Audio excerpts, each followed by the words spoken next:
Good day. You are listening to Philip Malika's Consciousness Evolution. Our home is at philipmalika.substack.com. Please subscribe to receive new columns and audios directly to your inbox. We offer free subscriptions, or you may support us with a paid account. At this point, all content is freely available to all, but we definitely always appreciate the financial support if you see the value in our offerings.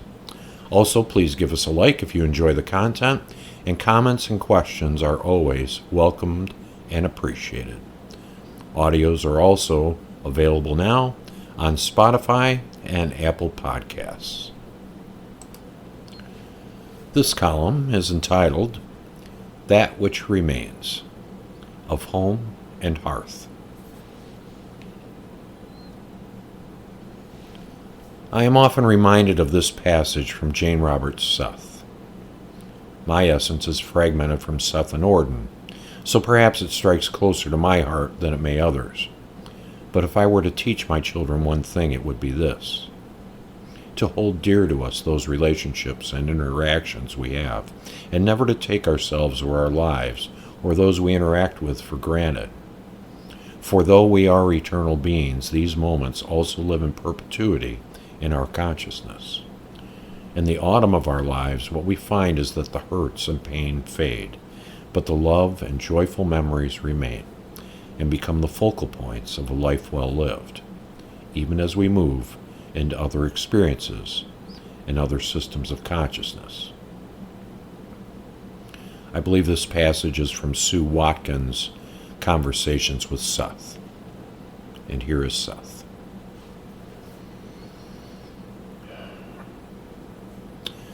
There are human beings on the face of this earth who do not know what love means or companionship, who do not have parents, who do not have sisters or brothers, who understand an isolation that is bleak and cold, even if it is of their own making. Each of you in this room who has the opportunity to share with another, then know that that is grace, and be thankful for that which you experience, and do not underestimate what you have. There are personalities who have traveled through the centuries, literally, without an understanding. And if this was their reality, and if it was their own making, still be glad that it is not yours, and accept those relationships that you now have, and realize their potential, and do not close yourself off through stupid pride and through barriers of your own making. Now, the atoms and molecules that compose you are glorious, impermanent things. And through the leadership of your consciousness, have you led them to consciousness and song, and through you do they experience what you experience. And through your organization, do they understand realities that would otherwise be denied them.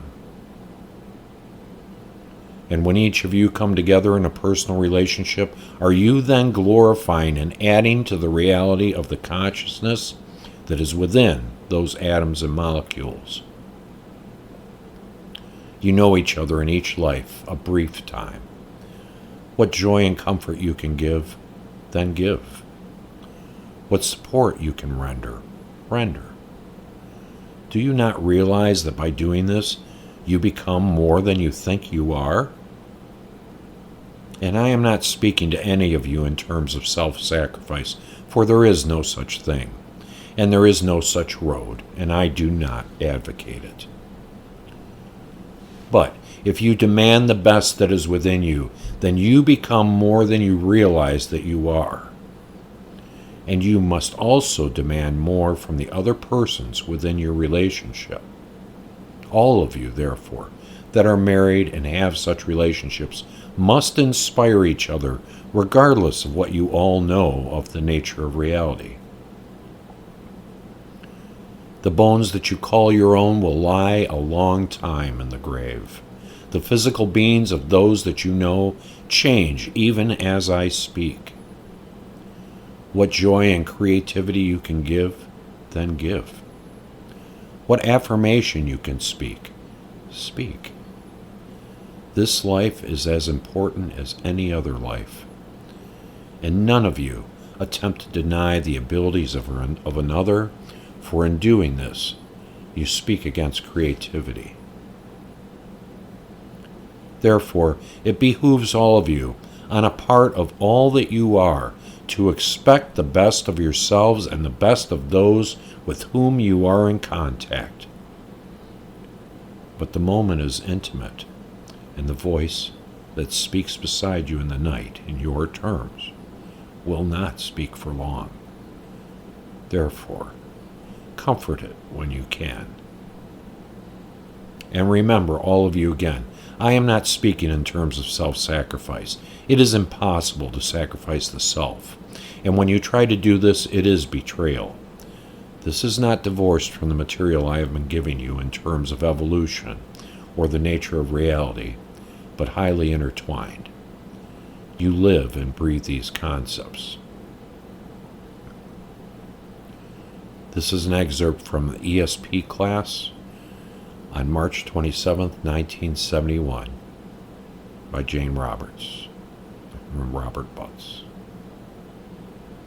Thanks for listening. See you next time.